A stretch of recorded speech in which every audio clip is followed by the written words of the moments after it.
Arestado nga sa kabarangay Kagawad o sa kapastora sa maraglayang operasyon sa Bohol kagadagkadlaon.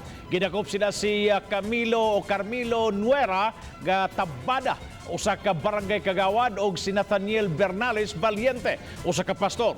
Gumikan sa paghupot og legal firearms o explosive ingon man subversive documents sa composite team sa Criminal Investigation and Detection Group CIDG, Philippine National Police ug Armed Forces of the Philippines. Gisikop sila sa tabada alauna sa kadlawon sa Barangay Poblasyon Trinidad ug si Valiente mga alas 2 sa kadlawon sa Barangay San Jose Mabini. Nakuha gikan nila tabada og Valiente ang mga armas sa granada ug mga dokumento nga may kalabutan sa illegal nga mga buhat isip sakop sa Communist Terrorist Group Bohol Party Committee. Matud sa kapolisan, si Tabada ang pangulo sa Tabada Crime Group nga nagpahigayon og gun running activity sa Bohol o matud pa active supporter sa Communist Terrorist Group.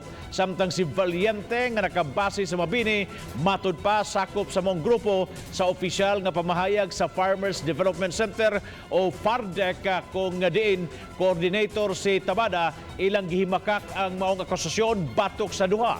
Matud sa FARDEC, gitabangan lang nila ni Tabada og Valiente ang mga mag-uuma sa maong dapit.